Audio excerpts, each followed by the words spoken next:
What is up, my friends? You are very welcome along to this Napoli preview here on Anfield Agenda. And if you're anything like me, you're a little bit nervous about this trip to Naples because we don't do too well going away to play Napoli in the Champions League. So here's hoping for a better result this time. So look, I'm going to do what I always do. Take you through my preferred 11 this time. It isn't the predicted 11. This is an 11 that I would like to see and give you my score predictions as well. Obviously, I'd like to know your thoughts in the comment section. Drop a like on the video and of course, hit that subscribe button for me as well.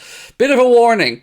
I don't know if I'll call it a trigger warning or whatever you want to call it, but there are some selections in this that will probably not be too popular. So bear with me as I try and explain my thought process as we go through this video. So let's start off with the score prediction. I'm trying to be realistic here. Bear in mind that we haven't had a great start to the season. We aren't playing our best football. We need to be somewhat realistic. So with that in mind, I'm going for a 1-1 draw. And I take it right now if you offered it to me. And I'm sure a lot of you guys out there would as well. Look, in an ideal world, we want to get a win. We want Liverpool to go over to Naples, get the 3 points, and we want to sail through this Champions League group. But it hasn't been a happy hunting ground for us in recent years, so I'm trying to be, as I said, realistic about it. Now, we get to the good stuff, the team selection. Look, let's start off with the centre-backs and the goalkeeper, as always. And there's not going to be too many surprises here. Well, maybe a little one. So I'm going for Alisson in goal, obviously, no surprises there. Virgil van Dijk and Joel Matip as the centre-back pairing. Now, I'm sure that at this moment in time, a lot of you guys are saying, Craig, Joe Gomez has done nothing wrong. He doesn't deserve to be dropped. Hang on a moment. I've got you covered because I haven't dropped them. I've dropped somebody else. You can probably see where this is going. But again, keep in mind that I'm trying to go over here and get a point. I'm trying to go over here and be steady, be tough to break down at the back and not leave herself exposed. So with that in mind, my fullback selection is Andy Robertson at left back and Joe Gomez to come in at right back. Look, Trent Alexander-Arnold hasn't been good enough this season so far. The manager has pretty much accepted that and is why he hooked him off at half time.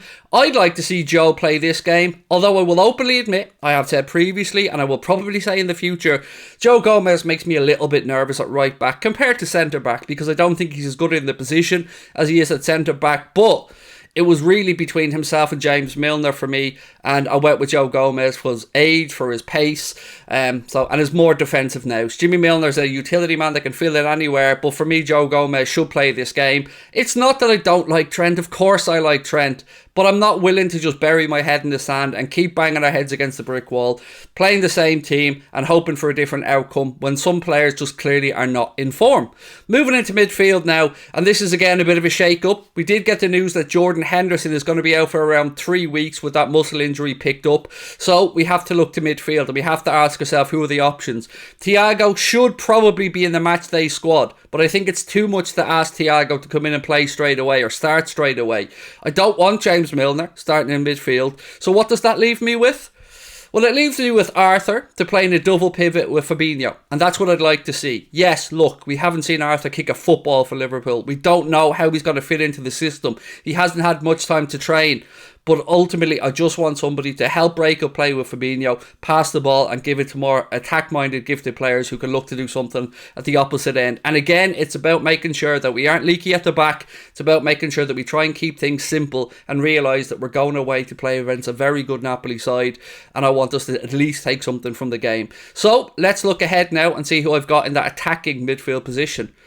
Bobby Firmino in the attacking midfield position and our two wingers exactly as they always have been. Mohamed Salah on the right and Diaz on the left. But let me just say, as much as you've seen me critique Mohamed Salah in recent weeks, I do think that he will strike up a very good relationship with Darwin Núñez. And one of the problems that I think we've had, obviously in the limited exposure we've seen with Mohamed Salah and Darwin on the pitch together, is we've been using Mo too wide. We need to try and get him closer to Darwin. We need to try and get him centrally. And I think Bobby Firmino, in his second half performance against Everton, showed us that he is more than capable to come in and play this role and play it to a very high standard. So I like the idea of those double pivot in midfield. Bobby Firmino ahead. He will set the press. He will work hard defensively and he will link up play. So that's what I'd like to see in the midfield situation. Diaz and Salah in the wide areas. And there are going to be some people that say, hang on a minute, Craig, you dropped Trent here, but you've been more critical of Salah. Yes, I've been critical of Salah because he hasn't been playing to the standards he has set. But I've every belief that he will come back into form and eventually we're going to have to just get him closer to Darwin, get him more involved in the games, and I'm hoping that maybe having Bobby Firmino in behind will give him a little bit more space to find a few areas that he can attack and we can hurt Napoli. So who have I gone with the centre? I think you know at this point. Darwin Núñez. Was I surprised that Jurgen Klopp wanted to start him straight away against Everton? Yeah, I was, but it was a good show of faith from the manager. And you'll say to me, Craig, he didn't score, but I will say I think he played decently. I think he did what Jurgen Klopp wanted him to do. And away in Naples, the idea of Darwin being able to run the channels, hold the ball up at times, fight for the ball, maybe get a second ball to Mo or link up with Mo, just do those things that we brought him in to do. Hold up play at times, be a nuisance in the opposition penalty area, work hard and make sure that Napoli's defenders know that they're going to be in for a fight. And with that front line of Núñez, Diaz, Salah and Bobby in behind in that attacking quartet, I think we can do that. I think we can cause them some trouble. And that's what I'd like to see Jurgen Klopp go with. Now, do I think this is the team that will take to the pitch? No. I fully expect to see James Milner in there somewhere, even though...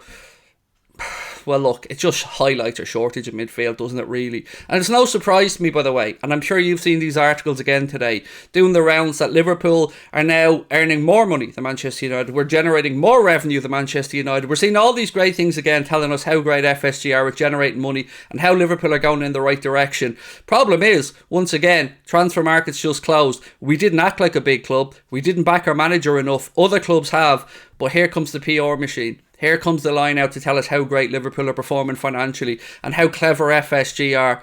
Yeah, it's easy to be clever when the money keeps rolling in. But make sure that we have the tools to do the job on the pitch, and I haven't done that. I know I'm going off on a bit of a tangent on this one, but I'm very annoyed how this transfer window closed. We've got Arthur in. Let's hope that he can do a job. We do know that there's a €37.5 million option for Liverpool to buy at the end of the season, if they so wish.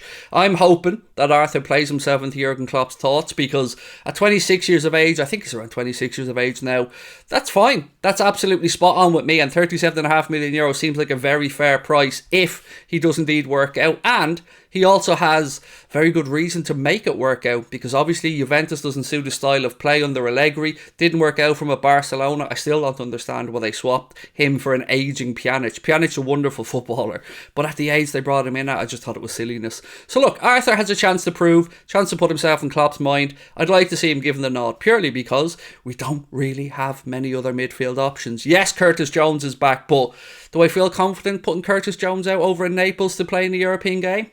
Nope, not right now. Harvey Elliott, look, we wait to see what the manager comes up with. Is he injured? We don't know. He was taken off as a precaution, I think.